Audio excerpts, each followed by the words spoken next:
सांवली बहू दिल छू लेने वाली कहानी। हे राम, ये कैसी बहू है? अरे अमित के पापा, आपकी आंख फूट गई थी क्या जो ऐसी बहू उठा लाए? अरे एक नजर कम से कम मेरे बेटे पर तो डाल लिया होता। कहाँ चांद सा चमकता मेरे बेटे का चेहरा, और कहाँ अमावस्या की छाया लेकर आ गए। बहू को देखते ही सर पीट पीट कर रोने लगी जानकी जी। जानकी जी की बात सुन गुस्से में ब्रजेश जी चिल्ला पड़ते हैं। बस करो जानकी, बहुत हो गया तुम्हारा नाटक। शुभ की घड़ी में अशुभता मत फैलाओ। ये रोना धोना छोड़ो, घर में लक्ष्मी आई है, उसका स्वागत करो। अरे तुम ही करो इस काली लक्ष्मी का स्वागत, मुझे नहीं करना है। कहाँ से मैंने तुम्हें भेज दिया था बहू को देखने। इससे अच्छा उसी समय लड़ झगड़ के चली गई होती। कम से कम मेरे बेटे की जिंदगी बर्बाद होने से तो बच जाती। अब मैं अपने छोटे बेटे के लिए तुम्हें कतई जाने नहीं दूंगी लड़की देखने। मैं खुद देखूंगी उसके लिए लड़की। हाँ हाँ देख लेना, पर अभी जाकर बहू का स्वागत करो। तुम ही कर लो, मुझे नहीं करना है। कहते हुए गुस्से में जानकी जी अपने कमरे में चली गई। ब्रजेश जी खुद ही आगे बढ़कर सलोनी का गृह प्रवेश करवाते हैं। आजा बेटा, इस घर में तुम्हें किसी से डरने की जरूरत नहीं है। मैं तुम्हारे साथ हूँ। अपनी सास की बातों का बुरा मत मानना।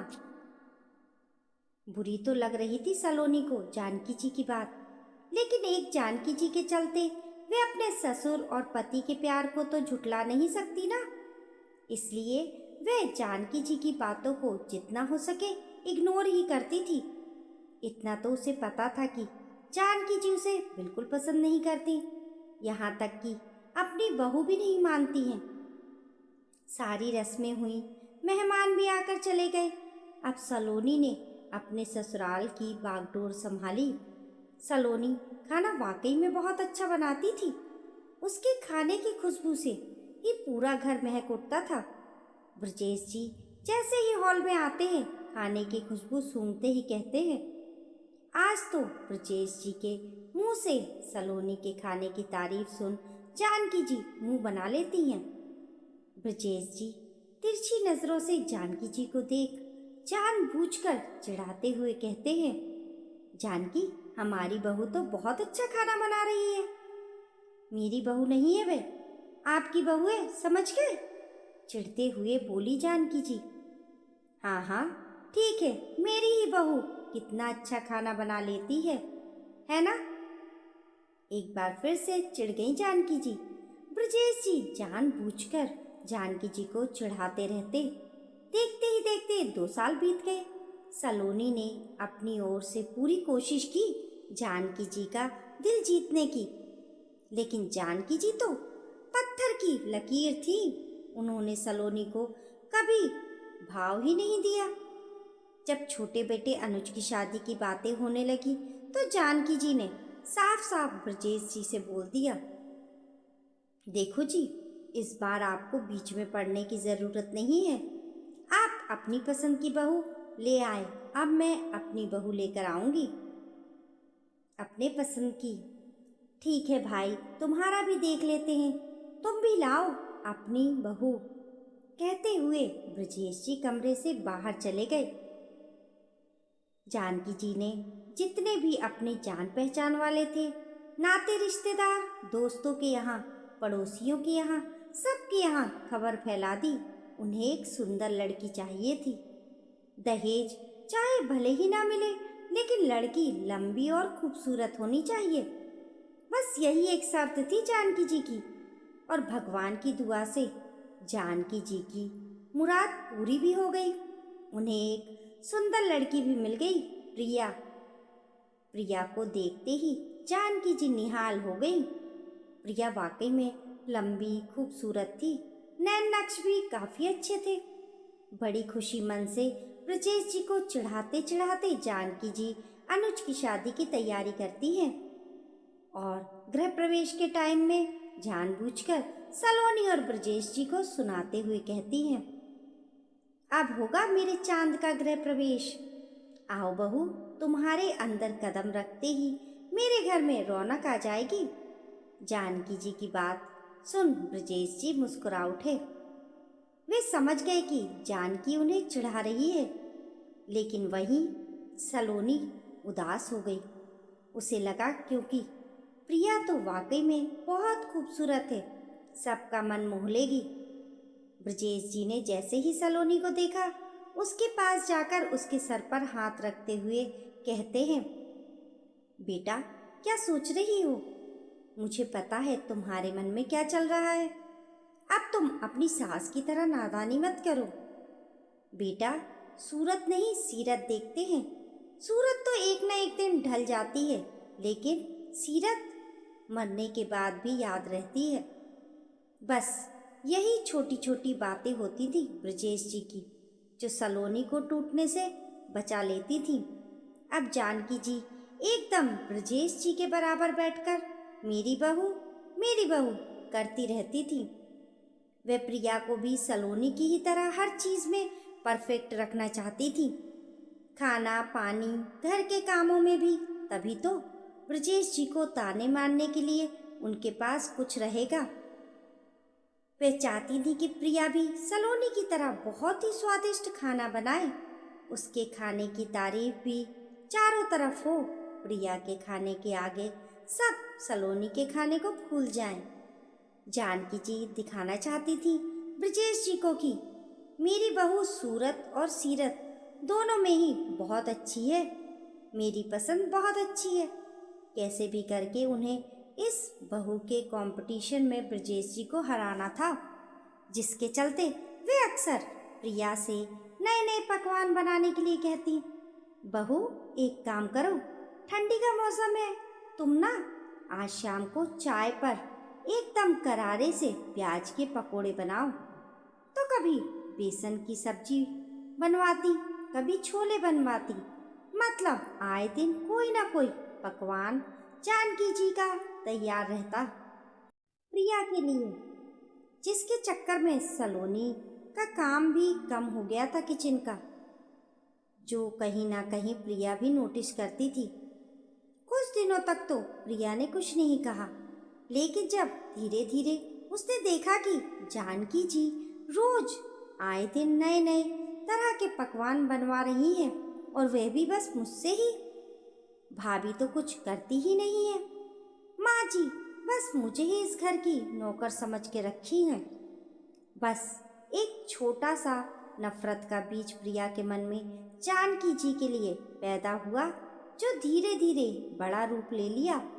और प्रिया को आए हुए अभी 4 महीने भी नहीं हुए थे कि एक दिन जैसे ही जानकी जी ने प्रिया को बुलाया, बहू मैं क्या कह रही, ये गाजर मंगवाया मैंने, गाजर का हलवा बना दो।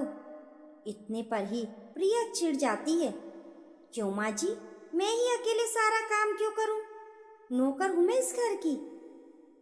आप नौकर बनाकर लाई हो, आपका तो अच्छा है, झूठ में कहती हो आपकी मुझे बहुत प्यार करती हैं, लेकिन असल में तो आप भाभी को बहुत मानती हैं। उनसे तो कभी कोई काम नहीं करती, और मुझे सांस भी नहीं लेने देती हैं। वे भी तो इस घर की बहू हैं। या आप अपना ये सारी प्रॉपर्टी बस मेरे ही नाम करेंगी, जो बस मुझसे ही लगातार काम करवाती रहती हैं। आपके 2 बेटे हैं तो 2 बहू भी हैं, आप दोनों बहू में बराबर का काम बांटो। मैं अकेले ही नौकर नहीं हूँ इस घर की। अब से बस मैं एक ही टाइम का खाना बनाऊंगी। प्रिया के मुंह से इतनी कड़वी और इतनी तेज बातें सुन जानकी जी का मुंह खुला का खुला ही रह गया। हैरान थी वे, लगातार प्रिया को देखे जा रही थी। जानकी जी के बगल में ही बैठे ब्रजेश जी भी प्रिया की बात सुन हैरान थे, लेकिन तभी जानकी जी का हैरानी से खुला हुआ मुंह देखकर मुस्कुरा पड़े। ब्रजेश जी की मुस्कुराहट देख जानकी जी और चिढ़ के जाती हैं। बहू ये कैसी बातें कर रही हो तुम, ये क्या तरीका है? तो क्या करूं माँ जी, आपने तो मुझे नौकर ही बनाकर रख दिया है। इतना काम तो मैंने कभी जिंदगी में ना किया, जितना मैं इन 4 महीनों में कर ली। मेरे से नहीं होता है, मैं तो जा रही बस एक टाइम का ही खाना बनाऊंगी, इसके बाद कुछ नहीं। कहते हुए प्रिया तनतनाते हुए अपने कमरे में चली गई। जानकी जी का गाजर का हलवा ही रह गया। ब्रजेश जी के सामने उन्हें अपनी बड़ी बेइज्जती महसूस हो रही थी। ब्रजेश जी भी जानते थे कि इस समय जानकी दुखी है, इसके बावजूद भी जानबूझकर जानकी जी का मजा लेते हुए बोले, अरे जानकी, तुम्हारी बहू तो वाकई में दुनिया से ऊपर निकली भाई। इससे तो लाख गुना अच्छी मेरी बहू सलोनी है। लड़ाई तो क्या, आज तक तो मैंने उसकी तेज आवाज भी नहीं सुनी। चाहे कितना भी नौकरों की तरह काम करवा लो, बेचारी अपना घर समझ के सारा काम करती है। तूने भी तो कितना उसे उल्टा सीधा बोला, कभी तुम्हें पलट के जवाब ही नहीं दी। तुम्हारी बहू तो तुम्हारे सर पर तांडव करके चली गई। आंसू आ गए जानकी जी की आंखों में। एक तो बहू की बदतमीजी वाली बातें, दूसरे पति का मजा लेना। रो पड़ी जानकी जी। जानकी जी के आंसू देख ब्रजेश जी गंभीर हो गए और जानकी जी का हाथ अपने हाथों में लेते हुए धीरे से बोले, जानकी देखो, सूरत सब कुछ नहीं होता है। बहू की सूरत पर कभी मत जाना, बहू की सीरत देखा करो, क्योंकि सूरत तुम्हें खाना नहीं देगा, पानी नहीं देगी। तुम अगर विश्व सुंदरी भी लाकर बैठा दोगी ना, तो वह अपने घमंड में रहेगी, ना घर को घर समझेगी, ना परिवार को परिवार समझेगी। सुंदर बहू लाने से समाज में तुम्हारा मान सम्मान नहीं बढ़ेगा, मान सम्मान सीरत वाली बहू से बढ़ेगा, जो 4 लोगों के सामने तुम्हारी बातों का मान रख सके, 4 लोगों के सामने तुम्हें बेइज्जत ना होने दे। सूरत का क्या है, उम्र के हिसाब से ढलती है, लेकिन सीरत तुम्हें कहाँ से कहाँ लेकर चला जाएगी। शायद उनका अंदाजा तुम्हें अब हो गया है। पति की इस बात को सुनकर जानकी जी अपने आंसू रोक नहीं पाई, रो पड़ी। सही कह रहे हैं आप, मेरी मति मारी गई थी जो मैं गोरी चमड़ी के पीछे पड़ गई थी।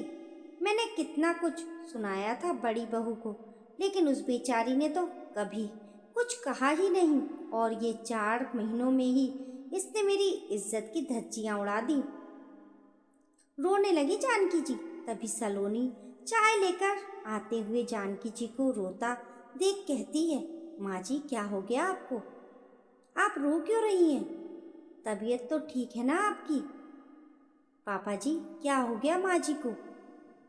कुछ नहीं बहू, बस माँ जी का नशा उतर गया। नशा? कैसा नशा? हैरान थी सलोनी। कुछ नहीं बहू, तुम्हारे पापा जी को बोलने की आदत है, लाओ मेरी चाय दो। कहते हुए जानकी जी ने हाथ आगे बढ़ा दिया। पहली बार जानकी जी के मुंह से अपने लिए बहू सुनकर सलोनी की तो खुशी का ठिकाना ही नहीं था। जानकी जी सलोनी का हाथ पकड़ अपने पास बैठाते हुए बोली, बहू मैंने तुम्हें मुंह दिखाई नहीं दिया था ना, ये लो मेरी तरफ से तुम्हारी मुंह दिखाई, लेट ही सही। कहते हुए जानकी जी ने अपनी सोने की चेन निकालकर सलोनी को पहना दी।